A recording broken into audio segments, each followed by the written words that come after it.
Assalamualaikum warahmatullahi wabarakatuh. Halo kakak, kita balik lagi ketemu di Teknopreneur 4 untuk semester 4 dengan saya Wulan dari Prodi Bisnis Digital Universitas Al-Irsyad Cilacap. Oke, tadi kita sedang membahas bisnis model berdasarkan produksinya ya. Salah satunya adalah white label. Tadi teman-teman kan sudah dapat penjelasan tentang manufacture, kemudian retailer, kemudian grosir ya tadi ya, distributor, kemudian juga ada yang disebut dengan franchise. Nah, ini kita akan lebih detail mengenai white label. White label itu apa?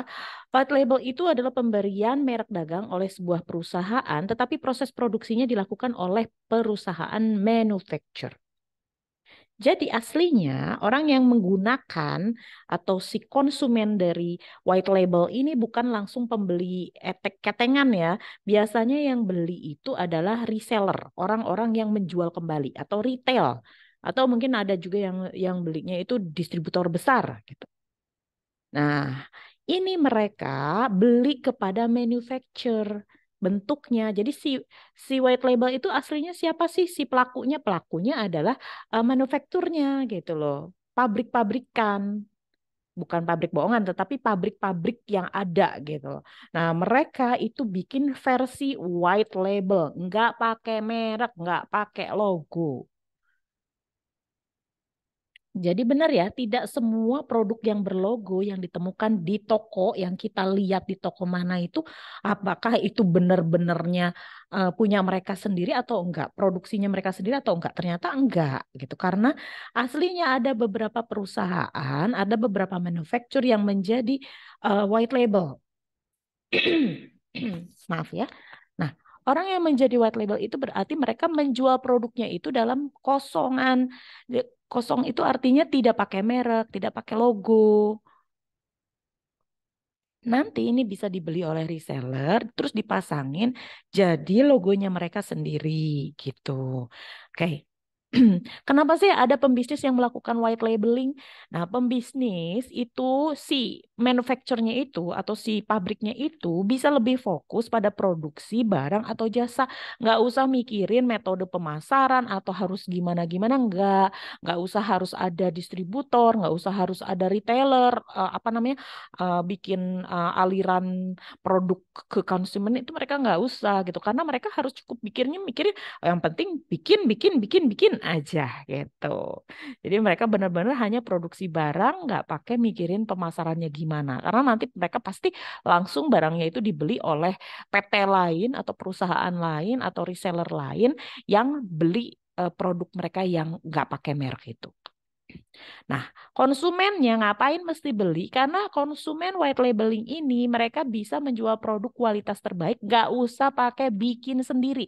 Jadi ini diuntungkan. Yang satunya nggak usah pakai mikirin, cukup bikin, nggak usah mikirin bagaimana nanti laku apa enggaknya, kemudian pemasarannya seperti apa, nggak usah. Maaf. Kalau si yang bikin pabriknya itu atau perusahaan yang menawarkan produk white labelingnya, mereka hanya konsentrasi ke bikin. Paham ya? Nah, di sisi yang sebelah kanan atau di sisi lainnya, itu pembelinya hanya konsentrasi untuk menjual saja. Nggak usah bikin, tapi bisa pakai brand namanya dia. Berbeda dengan reseller. Reseller mau nggak mau kan harus pakai brand yang sudah ada. Resellernya Unilever contoh. Resellernya Unilever untuk merek-merek Lux, untuk merek-merek tertentu gitu dan lain-lain ya. Itu mereka mau nggak mau harus jualnya pakai nama Lux gitu. Nggak bisa tiba-tiba ditempelin sembarangan gitu. Nggak bisa. Kecuali kalau perusahaan itu memang sengaja beli ke Unilever, tapi versinya yang white labeling, yang memang kosongan. Kalian bayangin ada apa ada plastik kemudian eh, bentuknya inilah gampangnya itu sampo lah ya. Sampo tapi belum pakai merek apa-apa, belum ada kemasannya. Jadi cuman ada wadahnya doang. Nah, kalian bayanginnya seperti itu. Nah, itu adalah white labeling. Nanti orang yang beli ke Unilever yang untuk produk-produk white labelingnya itu nanti dia terserah mau nempelin, terserah dia mau ditempelin pakai apa, merek bulan lah, merek merek ABC lah, merek DEF atau merek ZZZ gitu boleh gitu terserah gitu. Nah itu jadi dua-duanya saling menguntungkan ya. Contoh-contohnya itu apa aja ya? Ada aksesoris smartphone, botol minuman, kopi, sampai ke alat pangkas rambut.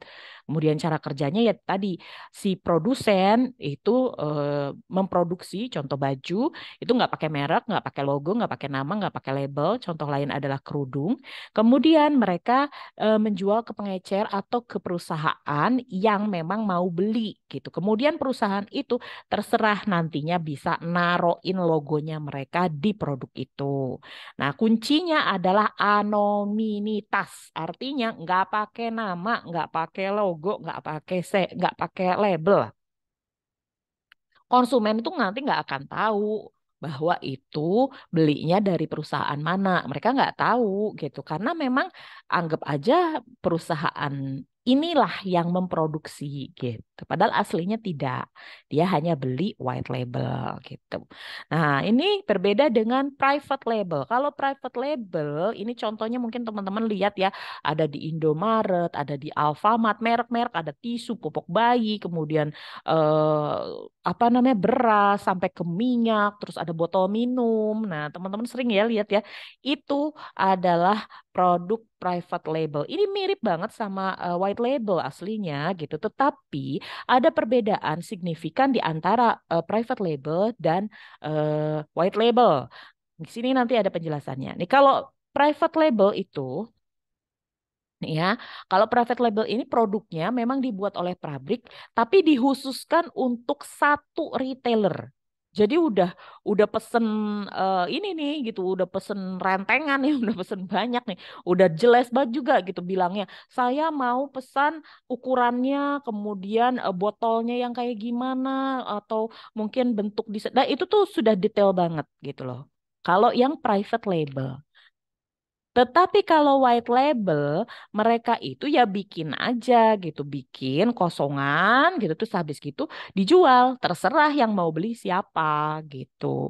Nggak harus khusus botolnya harus begini, begini, begitu. Enggak, ya udah itu si perusahaannya, si produknya itu ya terserah dia. Udah langsung bikin aja langsung eh, untuk yang white label ini mereka contoh gampang lah kerudung kerudung yang segi empat. Nah kalau teman-teman dibuka di Shopee atau di Tokopedia teman-teman juga bisa lihat gitu lah ada jualan contoh 8.000 dari mereka gitu bahannya itu si kerudungnya. Nah nanti dari situ tuh teman-teman itu juga bisa beli. Kemudian kita tempelin brandnya kita, logonya kita, kemudian kita jual kembali. Kalau namanya kita mau bikin brandnya kita ya otomatis kan biasanya belinya nggak cuma sebiji dua biji ya paling enggak kan ya selusin sekodi dan segala macem gitu terus baru nanti kita pasangin labelnya kita sendiri. Nanti kita bisa jualan, kita bisa bilang bahwa kita punya produk gitu. Padahal sebenarnya aslinya kita itu belinya white labeling gitu. Kita beli dari perusahaan-perusahaan yang memang nggak pakai merek gitu, tapi kita templekin sendiri mereknya kita. Nah, kalau teman-teman juga bisa lihat itu banyak banget di Shopee, kemudian di Tokopedia juga ada kaos-kaos, baju-baju kaos, celana, celana olahraga, baju daleman, manset ya. Nah, manset, baju-baju daleman, kaos-kaos kosong. Nah, biasanya nih kalau perusahaan-perusahaan mau mau apa namanya mau ulang tahun, nanti mungkin mereka tinggal beli aja tuh kaos-kaos yang nggak pakai merek, kemudian disablon, terus habis gitu dijual kembali. Itu bisa atau dikasih buat oleh-oleh. Nih partai juga nih. Partai juga biasanya pada beli white label ya. Jadi mereka itu kan beli kosongan yang nggak ada mereknya kadang-kadang gitu kan. Cuman ada ukurannya doang. Terus habis gitu nanti sama mereka disablon sendiri partai apa. Terus baru habis itu dibagi-bagiin ke calon-calon ininya apa pendukungnya. Nah, itu juga sama pakai white label gitu ya. Intinya memang mereka membeli eh, barang yang memang tanpa merek, tanpa label, kemudian bisa mereka olah kembali, kemudian mereka bisa tempelkan logo mereka, kemudian bisa dijual atau bisa dibagikan begitu saja. Gitu ya teman-teman ya. Nanti bisa teman-teman browsing juga cari informasi tentang yang mana aja sih yang masuknya kategori perusahaan-perusahaan private label, kemudian perusahaan yang white label. Apakah ada? Ada. Salah satunya adalah Unilever. Unilever juga betul kemarin sudah di browsing sama teman-teman dari semester 4 ya. Terima kasih. Ini juga sudah uh, memberikan produk-produk yang versi white label. Jadi kalau ada pembeli yang kepengen produknya itu sama bagusnya dengan Lux lah contoh, dengan sabun Lux, tetapi dia pengen punya produk sendiri, nggak mau dia pakai namanya Lux. Nah, makanya dia bisa beli ke Unilever yang versi white labelnya. Jadi bikin lebih detail lagi. Mungkin saya maunya produknya seperti apa. Kalau produknya banyak ya bisa bisa bahkan dia bisa minta private label. Tetapi kalau hanya sedikit ya dia versi white labelnya saja yang diminta gitu ya.